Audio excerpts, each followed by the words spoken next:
Hi viewers, welcome to our channel. ప్రస్తుతం మనతో పాటు సీనియర్ జర్నలిస్ట్ దాము బాలస్వామి వారితో మాట్లాడారు. నమస్కారం సార్. నమస్తే సార్, సీఎం రమేష్ బీజేపీ తరపు నుండి అనకాపల్లి నుండి ఎంపీగా పోటీ చేయబోతున్నాడు. అయితే అతను నేను రెడ్లను ఎదిరిస్తాను అని చెప్పేసి ఒక స్టేట్మెంట్ ఇచ్చాడు. ఎందుకు రెడ్ల పైన అంటే తను ఈ విధంగా ఫైట్ చేస్తున్నాడు అనుకోవచ్చు? సీఎం రమేష్ ఈ మధ్య అనేక సందర్భాల్లో న్యూస్లోకి వస్తున్నాడు. ఆయన ఇప్పటి వరకు ప్రత్యక్ష ఎన్నికల్లో పాల్గొనలేదు. ఆయన రాజ్యసభ సభ్యుడిగా 2 సార్లు ఎన్నికయ్యాడు. సో తెలుగుదేశం నుంచి 4 చంద్రబాబు పంపించాడనేది అందరికీ తెలిసిన విషయం బీజేపీలోకి. అలాగా వెళ్ళిన వాళ్ళల్లో ఈయన కూడా ఒకడు. ఈయన బేసిక్గా ఇండస్ట్రియలిస్టు. ఆయనకి రిత్విక్ పేరుతో రకరకాల ప్రాజెక్ట్స్ ఉన్నాయి, కంపెనీస్ ఉన్నాయి. సో ఆ కంపెనీలకు సంబంధించి గతంలో సిబిఐ కేసులు అవి ఉన్నాయి, ఫోర్జరీ కేసులు ఉన్నాయి. లేటెస్ట్గా మన హీరో వేణు ఆయన మీద ఒక కేసు పెట్టాడు. సో అది పీసీఎల్ జాయింట్ వెంచర్ ప్రాజెక్ట్ కంపెనీకి సంబంధించి వీళ్ళిద్దరూ కలిసి చేశారు. అందులో దాదాపు 450 కోట్ల వరకు సీఎం రమేష్ మోసం చేశాడని కావూరి భాస్కర్ రావు అని ఇంకొక పార్ట్నర్ అనమాట. ఆయన కావూరి సాంబశివరావు మన సెంట్రల్ మినిస్టర్ కొడుకు. సో ఆయన కూడా కంప్లైంట్ ఇచ్చాడు. అది సెంట్రల్ క్రైమ్ స్టేషన్లో నమోదైంది. ఈయన మీద కేసులు అయితే పెట్టారు. సో ఈ కాంటెక్స్ట్లో సీఎం రమేష్ కొత్తగా ఒక స్టేట్మెంట్ ఇచ్చాడు. అదేంటంటే, నేను ఒక జలగం వెంగళరావులాగా, ఒక ఎర్రమనాయుడులాగా రెడ్లకు వ్యతిరేకమైన పోరాటం చేస్తాను అన్నాడు. దాని కాంటెక్స్ట్ ఏంటంటే, అనకాపల్లిలో వైసీపీ చాలా స్ట్రాంగ్గా సీఎం రమేష్ని ఓడించడానికి ప్లాన్ చేస్తుంది. అక్కడ డిప్యూటీ సీఎంగా ఉన్న ముత్యాల నాయుడు పోటీ చేస్తున్నాడు వైసీపీ తరఫున. అక్కడ సీఎం రమేష్ని వాళ్ళు టార్గెట్ చేస్తుంది. సీఎం రమేష్ మనకు తెలుసు, ఆయన దగ్గర బాగా డబ్బున్న వాళ్ళలో తెలుగుదేశానికి ఫండర్స్లో ఆయన ఒకడు అనమాట. తెలుగుదేశం అధికారంలో లేనప్పుడంతా కూడా ఆదుకునే వాళ్ళల్లో సీఎం రమేష్ ఒకడు. చాలా నమ్మకమైన చంద్రబాబుకి ఇండస్ట్రియలిస్ట్లో ఆయన ఒకడు. సో ఆయన సామాజిక వర్గం అయితే వెలమ, వాళ్ళ భార్యది కమ్మ అని చెప్తున్నారు. సో అందుకని ఆయన జలగం వెంగళరావు ప్రసక్తి ఎందుకు తీసుకొచ్చాడంటే, ఆయన కూడా వెలమ. సో ఆయన అప్పట్లో రెడ్లకు వ్యతిరేకంగా పోరాడాడు. నేను కూడా ఆయనలాగా రెడ్లకు వ్యతిరేకంగా పోరాడతాను అని చెప్తున్నాడు. మరి రెడ్లకు మొత్తం ఒక కులానికి వ్యతిరేకంగా ఎందుకు పోరాడతాడు ఆయన? ఇప్పుడు రెడ్లలో అందరూ కూడా ఆయన అనుకున్నట్టుగా పెత్తందారులు ఇంకొకరు ఉండరు కదా. ప్రతి కులంలో కూడా తక్కువ మంది పెత్తందారులు ఉంటారు, మిగతా వాళ్ళు అనేక రకాలుగా ఉంటారు. మిడ్ రేంజ్లో ఉంటారు, అప్పర్ దీంట్లో ఉంటారు, పూర్ ఉంటారు. కమ్మాసులో పూర్ లేరా, రెడ్లలో పూర్ లేరా ఉంటారు. సో అప్పర్ కాస్ట్ అయినంత మాత్రాన వాళ్ళందరూ ఇదేమంటారు. అట్లాగే వెలమల్లో ఏమన్నా అందరూ పేదోళ్ళ కాదు. రెండోది, వెలమల్ని అంచడానికి రెడ్లు ఏమన్నా చేస్తున్నారు ప్రత్యేకంగా? ఏమీ లేదు, ఏం కనబడలే. వేరే వెలమ కులస్తులు ఎవరు కూడా ఆ మాట మాట్లాడట్లేదు. ఇక్కడ కూడా ఇప్పుడు రెడ్డి డామినేషనే ఉంది. దాదాపు 43 మంది ఎంత ఎమ్మెల్యేలుగా ఇక్కడ తెలంగాణలో రెడ్లు ఎన్నికయ్యారు, అన్ని పార్టీలు కలిపి. మరి ఇక్కడ కేసీఆర్ వెలమ. కేసీఆర్ ఏమన్నా నేను రెడ్లకు వ్యతిరేకంగా పోరాడతాను పిలిపిస్తున్నాడా? లేదు. మరి సీఎం రమేష్ ఎందుకు పిలిపిస్తున్నాడు అంటే, కొంత అక్కడ ఆయన మీద వ్యతిరేకత ఉంది అక్కడ. ఎందుకంటే ఆయన స్థానికుడు కాదు, ఆయనది కడప జిల్లా, స్థానికుడు కాదు కాబట్టి ఆయన పట్ల వ్యతిరేకత ఉంది జనాల్లో. ఈ వ్యతిరేకతను పోగొట్టడానికి అక్కడ అనకాపల్లిలో తానేదో ఒక పెద్ద ఫైటరు, నేను రెడ్లకు వ్యతిరేకంగా పోరాడతానని చెప్పడం ద్వారా అక్కడ ఉన్న వర్గాలని ఆకట్టుకునే ప్రయత్నం చేస్తున్నట్టుగా మనకు అర్థమవుతుంది. ఎందుకంటే ఆయన పెద్ద ఎత్తున డబ్బులు వెజ్జల్తున్నాడని, అందరికీ ఓటర్లని ప్రలోభ పెడుతున్నారని గట్టిగా వైసీపీ గొడవ చేస్తుంది. అందువల్ల ఈ మధ్యకాలంలో ఆయన అనుచరులకు సంబంధించిన ఒక 2 షాపులు, టైల్స్ షాప్ మీద దాడులు జరిగాయి. జిఎస్టీ వాళ్ళు దాడి చేశారు. దానికి వాళ్ళతో పోయి ఈయన గొడవపడ్డాడు. సో అది అందువల్ల గొడవపడడం వల్ల ఈయనకి కూడా కేసులు పెట్టి ఈయనకి 41A నోటీసులు ఇచ్చారు. అట్లాగే మొన్న ఆయన ఒక హాల్లో చీరలు పంచుతున్నాడు. ఈయన ఫోటో వేసి చీరలు, కమలం గుర్తేసి చీరలు పంపుతున్నారు. దాని మీద ఇది చేస్తే తప్పేముంది, నేను ఓటర్లని ఎడ్యుకేట్ చేస్తానన్నాడు. అది మరి కామెడీగా ఉంది. ఓటర్లను ఎడ్యుకేట్ చేయడానికి నువ్వు చీరలు పువ్వు ఇవ్వాలా? మామూలుగా పాంప్లెట్ ఇవ్వచ్చుగా గుర్తేసి.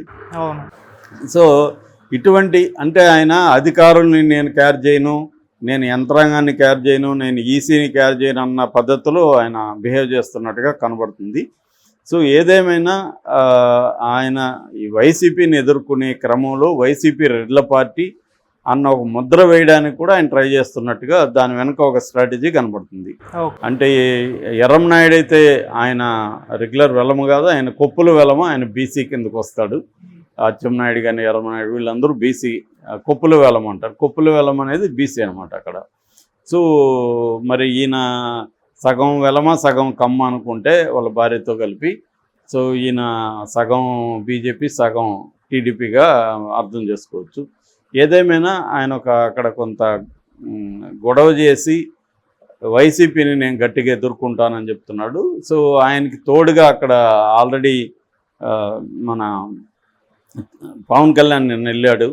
సో నిన్న వెళ్ళి పవన్ కళ్యాణ్ కూడా మన వైసీపీ మీద జగన్ మీద చాలా తీవ్రమైన ఆరోపణలు చేశాడు.